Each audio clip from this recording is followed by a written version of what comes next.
Bismillah walhamdulillah wassalatu wassalamu ala Rasulillah wa ala alihi wa ashabihi wa man tabi'ahum bi ihsanin ila yaumil wa ba'd. Alhamdulillah, pada kesempatan yang berbahagia ini kembali kita akan melanjutkan kajian kita yang berkaitan dengan kasyfus syubhat. Di mana jemaah rahmatullah subhanahu wa taala, kasyfus syubhat atau menyingkap syubhat ini yang ada pada diri orang-orang yang mengamalkan bid'ah atau bahkan melariskan terus-menerus menyampaikan amalan-amalan bid'ah mereka, amalan-amalan sesat mereka adalah merupakan sebuah keharusan agar umat ini tidak tertipu. Litastabina sabilal mujrimin, supaya orang-orang mujrim ini, para pelaku bid'ah ini, jelas penyimpangannya, jelas apa yang mereka lakukan tidak sebagaimana yang disyariatkan oleh Allah Subhanahu wa taala, tidak sebagaimana tuntunan Nabi alaihi salatu wasallam. Namun tidak sedikit zaman rahmatullah, umumnya, bahkan umumnya ahlul bid'ah itu, mereka melakukan amalan bid'ah mereka karena mereka punya dalil. Bahkan kalau kita berdialog dengan mereka, kita berdebat dengan mereka, apakah di dunia nyata maupun di media sosial seperti Facebook, YouTube dan sebagainya, maka mereka tidak segan-segan untuk menyampaikan dalil. Maka mereka juga mengatakan ini dalil kita. Berada dalam kitab ini, berada dalam kitab itu, pendapat ulama ini dan pendapat ulama itu dan seterusnya. Maka pada kesempatan yang berbahagia ini, kita akan menyampaikan dua kaidah yang sangat penting, dua kaidah pokok di dalam mendebati ahlul bid'ah, atau membantah hujah-hujah yang mereka sampaikan, atau mematahkan pendalilan-pendalilan yang mereka sampaikan. Maka kaidah yang pertama jamaah rahmatullah subhanahu wa ta'ala, ketika kita berdialog, berdebat, berdiskusi dengan ahlul bid'ah, maka kaidah yang harus kita sampaikan adalah al-ahkamu asy-syar'iyyah taftaqiru fi thubutiha lil adillati sahihati as-sarihah. Ini kaidah yang pertama, yaitu al-ahkamu asy-syar'iyyah taftaqiru fi thubutiha lil adillati as-sahihati as-sarihati. Maka para penuntut ilmu maupun mereka antum yang senantiasa mengatakan diri antum adalah ahli sunnah wal jamaah, para salafiyun, hafal kaidah ini. Hafal kaidah ini. Mengapa jamaah rahmatullah? Yang pertama adalah untuk menguatkan akan manhaj yang kalian jalani. Untuk menguatkan agama yang kalian jalankan. Manhaj yang kalian sementara jalankan. Manhaj yang sementara kalian tegakkan. Yaitu manhaj ahli sunnah wal jamaah. Yang tidak ada keraguan di dalamnya. Yang kita harus yakini bahwasanya manhaj inilah merupakan agama atau tuntunan cara beragama yang diajarkan oleh Nabi SAW, yang kemudian diwariskan kepada para sahabat ridwanullah jami'an, yang kemudian diilmui, dipelajari oleh para tabi'in, dan kemudian generasi setelahnya yaitu para tabi'in dan para imam ahli sunnah wal jamaah. Maka kaidahnya adalah al-ahkamus syar'iyyah taftaqiru fi thubutiha lil adillati as-sahihati as-sarihah. Kaidah ini jamaah rahmatullah subhanahu wa ta'ala adalah kita sebutkan ketika kita berdialog dan berdiskusi dengan ahlul bid'ah, kemudian mereka menyampaikan dalil-dalil juga. Jadi ahlul bid'ah itu bukannya mereka beragama tanpa dalil. Mereka punya dalil, mereka punya hujah, mereka punya hadis, mereka punya kitab-kitab rujukan, mereka memiliki para ulama yang mereka dengarkan, yang mereka ikuti, ya, dan mereka turuti, yang mereka teladani. Na'udzubillahi min dzalik. Kita berlindung kepada Allah Subhanahu wa taala dari ulama-ulama ulama-ulama yang mengajak kepada neraka jahanam Allah Subhanahu wa taala. Maka mereka mengatakan ketika mengamalkan sesuatu, ini dalilnya, ini hadisnya, ini kitabnya, ini perkataan para ulama ini dan para ulama itu. Maka ketika mereka menyampaikan hadis zaman rahmatullah, umumnya hadis yang mereka sebutkan adalah hadis dhaif, atau hadis lemah, atau maktsub, atau hadis dusta, atau hadis maudhu', hadis yang dibuat-buat, atau hadis munqati', hadis yang terputus sanadnya dan seterusnya. Maka kaidah yang pertama zaman rahmatullah, umumnya ahlul bid'ah ini mereka menggunakan hadis dhaif, hadis yang lemah, sehingga untuk membungkam dan membantah pendalilan mereka, maka dengan kaidah ini, al-ahkamus syar'iyyah taftaqiru fi thubutiha lil adillati sahihati as-sarihah. Sampaikan kepada mereka. Jadi ketika mereka menyampaikan dalil, menyampaikan hadis, menyampaikan hujah, dan kita tahu hadis ini lemah, hadisnya dhaif, hadisnya maktsub, hadisnya munqati', hadisnya terputus sanadnya, maka langsung sampaikan kaidah yang agung ini, al-ahkamus syar'iyyah, hukum-hukum syar'iyyah, atau amalan-amalan syar'iyyah taftaqiru fi thubutiha, maka dia membutuhkan untuk menguatkan, untuk menetapkan hukum tersebut atau amalan tersebut benar-benar dari Allah Subhanahu wa taala, atau benar-benar yang diajarkan oleh Nabi alaihi salatu wasallam, maka butuh pendalilan yang sahih dan sharihah. Butuh pendalilan yang as-sahihah as-sharihah. Maka dalilnya harus jelas, sampaikan kepada mereka. Harus jelas dalilnya, yaitu dia harus sahih dan sharihah. Harus benar hadisnya, tidak terputus, bukan hadis dhaif, dan hadisnya harus jelas spesifikasi sesuai dengan amalan yang mereka lakukan. Contoh jamaah rahmatullah, kita akan berikan contoh agar kita paham bagaimana menggunakan kaidah yang agung ini. supaya kita tidak ragu dengan apa yang mereka sampaikan, bahwasanya apa yang mereka sampaikan adalah batil, merupakan ajaran yang tidak sesuai dengan tuntunan Nabi SAW, merupakan sebuah ibadah yang dibuat-buat atau ibadah-ibadah yang terbangun di atas dalil batil. Contohnya zaman rahmatullah. Sebagian manusia ketika mereka berdoa, maka mereka berdoa dengan menjadikan kedudukan Nabi SAW sebagai wasilah. Jadi mereka ketika berdoa mereka bertawassul dengan kedudukan Nabi SAW, atau istilah Arabnya adalah yatawassaluna bijahi Nabi SAW. Mereka bertawassul dengan kedudukan atau jah Nabi SAW. Seperti mereka mengucapkan sebuah lafaz, Allahumma inni atawassalu ilaika bijahi rasulika sallallahu alaihi wasallam. Allahumma inni, ya Allah sesungguhnya aku, atawassalu ilaika, saya mengambil wasilah perantara kepadamu, berdoa kepadamu. Jadi mereka berdoa dengan menjadikan sesuatu perantara. Padahal Allah Subhanahu wa taala mengatakan, "Ud'uuni astajib lakum." Atau Allah Subhanahu wa taala berfirman, "Wa idza sa'alaka ibadi anni fa inni qarib ujibu da'watad da'i idza da'an." Yang menunjukkan kalau kita berdoa langsung saja kepada Allah Subhanahu wa taala. Ini yang lebih utamanya, ini lebih afdalnya, yang paling mulianya, yang lebih agungnya. Yaitu langsung berdoa kepada Allah Subhanahu wa taala, meminta kepada Allah Subhanahu wa taala dari segala perkara yang kita inginkan, yang berkaitan dengan dunia maupun kebaikan akhirat kita di sisi Allah Subhanahu wa taala.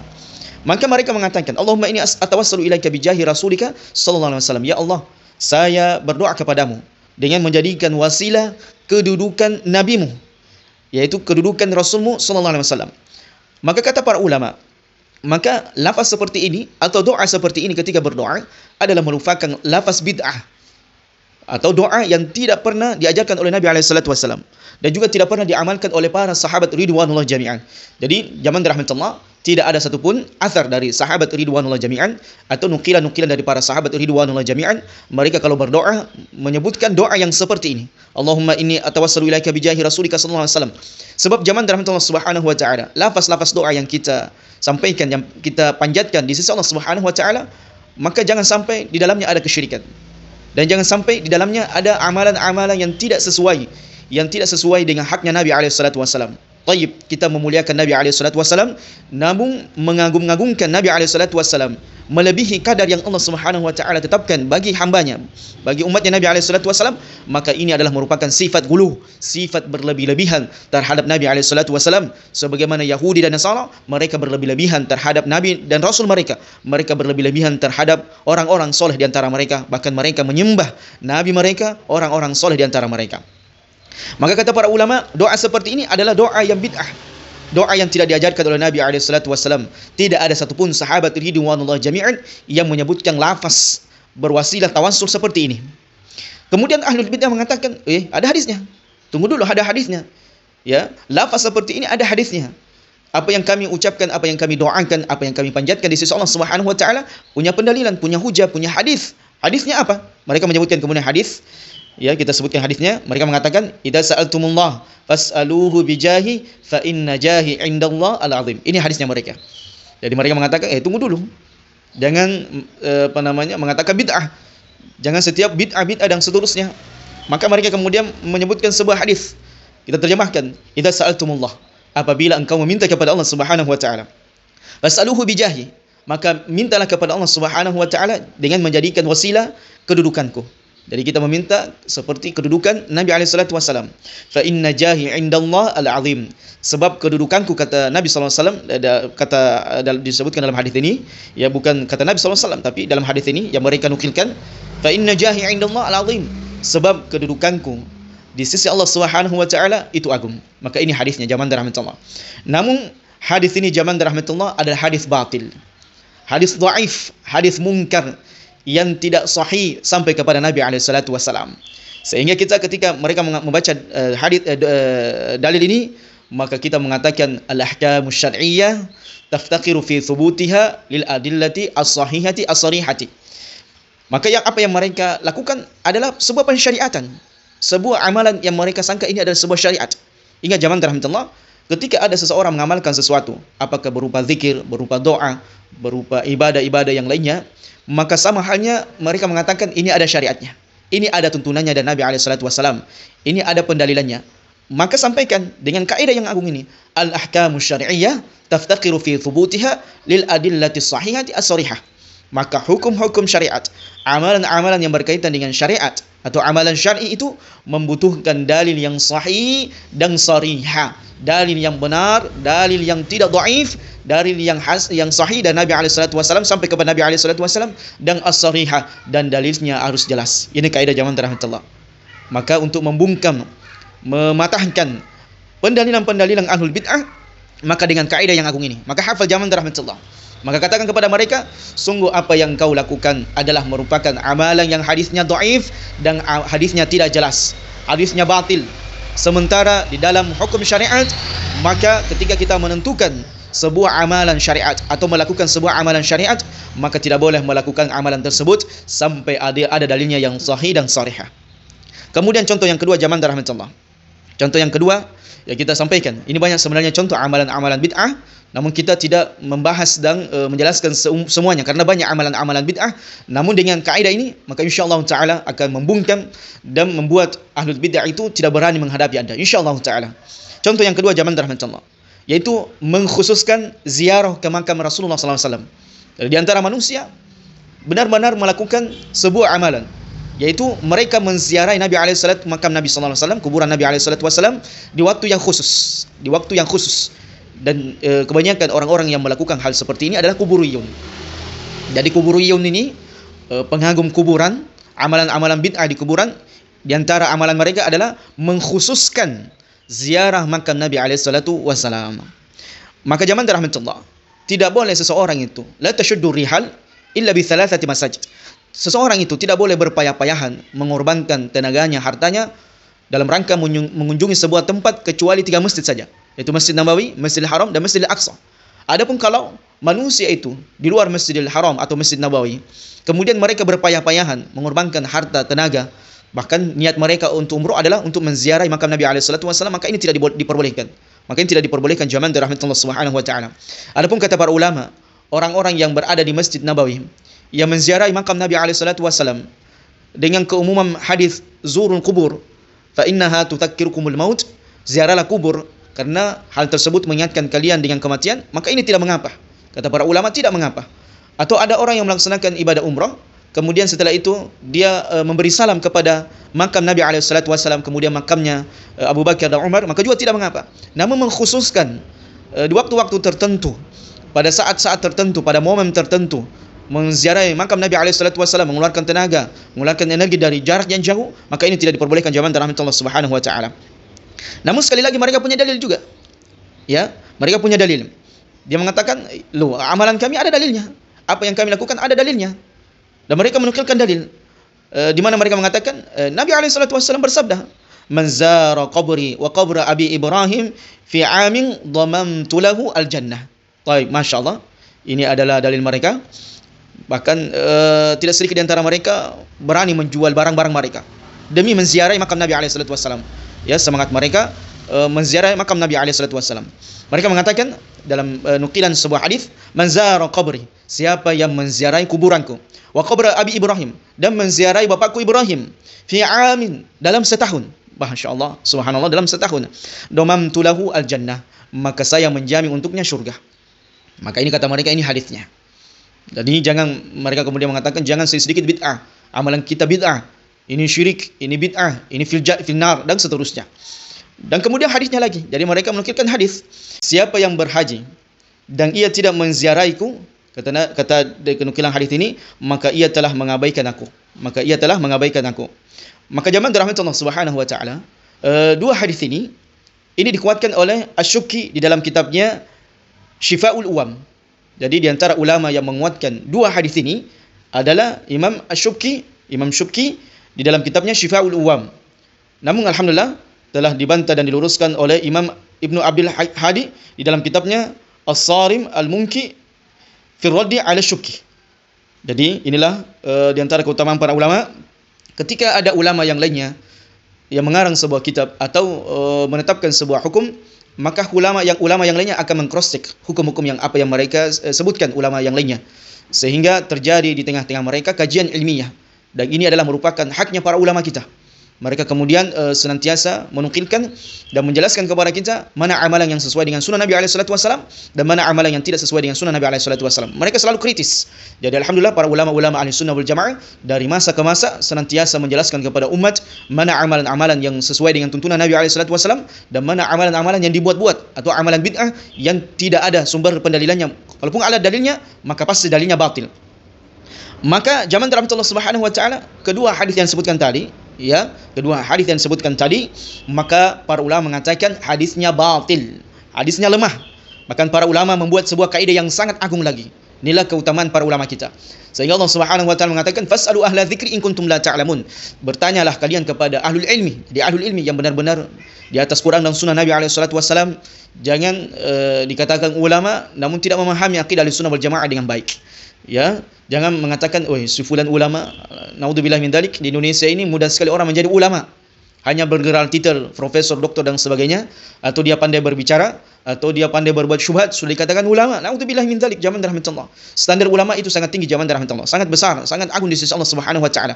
Bahkan Allah Subhanahu wa taala memerintahkan kepada kita, fasalu ahla dzikri in kuntum la ta'lamun. Tanyalah kepada orang yang berilmu apabila kalian tidak mengetahui. Maka para ulama kemudian membuat sebuah kaidah yang berkaitan dengan pengkhususan menziarahi kubur orang tertentu. Maka kata para ulama kaidahnya, kullu haditsin yufaddilu ziyarati qabrin muayyan ala wajhi quratil ardiyah fa batilun mawdu'. Kita ulangi lagi, maratan tsaniyah, sekali lagi. Kullu haditsin yufaddilu ziyarata qabrin muayyan ala wajhi quratil ardiyah fa batilun mawdu'. Baik, naqra ma'a tarjamah. Kita bacakan terjemahannya. Kullu haditsin, semua hadis yufaddilu ziyarata qabrin muayyanin, yang menunjukkan keutamaan menziarahi kuburan tertentu, orang-orang tertentu. Apakah kuburan Nabi SAW, kuburan Nabi Ibrahim SAW, ataukah kuburan yang dianggap wali, atau dianggap orang soleh. Maka semua hadis yang menyebutkan keutamaan menziarahi kuburan orang tertentu ya, karena menziarahi kuburan secara umum ini diperbolehkan. Sebagaimana dalil-dalil umum Nabi SAW, ziarahlah kubur karena kuburan mengingatkan kepada kalian kematian. Maka adapun mengkhususkan, menentukan kuburan orang tertentu zaman rahmatullah, karena dia seorang nabi, seorang wali, orang-orang soleh di muka bumi ini, ala wajhi quratil ardiyah, di semua muka bumi ini, fa batilun mawdu', maka hadisnya batil dan hadisnya dusta. Hadisnya batil dan hadisnya dusta zaman rahmatullah. Sehingga apabila ahlul bid'ah kuburiyun ini menyebutkan hadis, maka sampaikan kaidah al-ahkamu syar'iyyah taftaqiru fi thubutiha lil adillati sahihati as-sarihati. Sekali lagi membantah pendalilan mereka. Alhamdulillah bi ni'mati tatimmus shalihat. Segala puji bagi Allah dengan kenikmatan-kenikmatan yang Allah berikan kepada kita. Hadirnya para ulama, orang-orang soleh, orang-orang yang berilmu yang benar-benar di atas ilmu Al-Quran dan Sunnah ala fahmi salafil ummah, menjelaskan kepada kita, ternyata al-ahkamu syar'iyyah taftaqiru fi thubutiha lil adillati sahihati as-sarihati. Mana dalilnya? Mana dalil sahihnya? Mana dalil yang jelasnya? Kalau tidak ada, minta maaf. Amalan yang Anda lakukan adalah batilun. Amalan yang tidak ada sumber pendalilannya. Amalan batil, amalan sesat, amalan bid'ah yang tidak ada sumber pendalilannya yang sahih dari Nabi SAW. Kemudian contoh yang ketiga zaman rahmatullah adalah pengkhususan amalan-amalan tertentu di bulan Rajab. Ya, seperti umrah di bulan Rajab, berpuasa sebagian hari di bulan Rajab, kemudian melakukan amalan-amalan tertentu di bulan Rajab. Maka juga para ulama menyebutkan sebuah kaidah yang sangat agung berkaitan dengan bulan Rajab. Apa kaidahnya zaman rahmatullah? Kullu ma warada fi fadli Rajab fala yasih. Baik, maratan tsaniyah, kullu ma warada fi fadli Rajab fala yasih. Baik, terjemahannya, semua periwayatan hadis dan nukilan yang berkaitan dengan keutamaan bulan Rajab fala yasih, maka tidak sahih. Sekali lagi zaman rahmatullah, kullu ma warada fi fadli Rajab fala yasih. Semua pendalilan, semua periwayatan yang berkaitan dengan keutamaan bulan Rajab fala yasih, maka tidak sahih. Hadisnya tidak sahih dan tidak sharih, batilun, maudhu', maktsuf, munqati sana', dhaif, terputus dari Nabi alaihi salatu wasallam. Sehingga zaman rahmatullah, semua pendalilan yang berkaitan dengan bulan Rajab, maka ini adalah merupakan amalan yang tidak ada sumber pendalilannya, sebagaimana afadana Syekhul Islam Ibnu Taimiyah rahimahullah fi kitabih, wa ba'dahu tilmidzuhu Ibnu Qayyim Al-Jauziyah rahimallahu anhu rahmatan wasi'ah wa ghafarallahu liman wa karami. Sebagaimana yang dijelaskan oleh panjang lebar Syekhul Islam Ibnu Taimiyah rahimahullah di dalam kitabnya. Begitu pula setelahnya muridnya Ibnu Qayyim Al-Jauziyah rahimahullah tentang semua hadis-hadis yang berkaitan dengan keutamaan bulan Rajab, maka ini tidak sahih pendalilannya di sisi Nabi SAW. Kemudian yang terakhir zaman rahmatullah. Contoh yang keempat yang berkaitan dengan kaidah ini, cukup 4 saja yang kita sebutkan, adalah mengkhususkan menziarahi kubur di hari Jumat. Jadi kalau tadinya dia adalah kuburan seseorang itu tertentu, terkhusus, maka ini harinya. Jadi zaman rahmatullah, kata para ulama memang mengatakan kadang ahlul bid'ah itu menjadikan sebuah amalan apakah karena sebab, karena sesuatu yang dikhususkan, tempat yang dikhususkan, atau yang lainnya. Maka kaidah untuk membantah mereka ini, kaidah yang pertama tadi, ya, di mana mereka berdalilkan dengan kaidah-kaidah umum yang tidak ada secara spesifikasi. Sebagian orang-orang kuburiyun mendatangi kuburan orang tertentu dengan mengatakan ini kuburannya wali, ini kuburannya orang soleh, kemudian mengunjungi kuburan Nabi SAW, kemudian mengunjungi kuburan-kuburan Nabi yang lainnya, Nabi Ibrahim AS yang lainnya. Maka sekali lagi kaidah para ulama sangat luar biasa untuk membantah mereka. Ya, amalan-amalan kuburiyun sangat luar biasa, sangat indah apa yang disebutkan oleh para ulama berkaitan dengan amalan-amalan mendatangi kuburan di hari Jumat. Maka kaidahnya adalah zaman rahmatullah, al-ahkamus syar'iyyah taftaqiru fi thubutiha lil adillati as-sahihati as-sarihati. Maka hukum-hukum syariat atau amalan-amalan syar'i yang diamalkan oleh manusia, yang dinukilkan oleh manusia, maka membutuhkan dalil yang sahih dan sahih menunjukkan akan amalan tersebut benar-benar disyariatkan oleh Allah Subhanahu wa taala. Maka kaidah yang agung ini yang pertama ini zaman rahmatullah Subhanahu wa taala adalah untuk membantah dan membungkam semua pendalilan ahlul bid'ah yang di mana mereka menggunakan dalil-dalil batil, dalil-dalil yang palsu, dalil-dalil yang munqati sanadnya sampai kepada Nabi alaihi salatu wasalam. Sehingga zaman rahmatullah Subhanahu wa taala jangan pernah ragu untuk membantah ahlul bid'ah dimanapun mereka berada, apakah di dunia nyata atau di media sosial, namun tentunya dengan akhlak, dengan adab yang baik. Sampaikan kepada mereka, wahai saudaraku, sesungguhnya apa yang kau amalkan ini tidak ada tuntunannya, tidak ada sumber pendalilannya dari Nabi SAW. Sehingga hukum-hukum syariat itu apabila engkau mengatakan ini sebuah syariat, amalan ini sebuah syariat, maka mana dalil yang sahihnya, mana dalil yang sahihnya, mana dalil sahihnya dari Nabi SAW.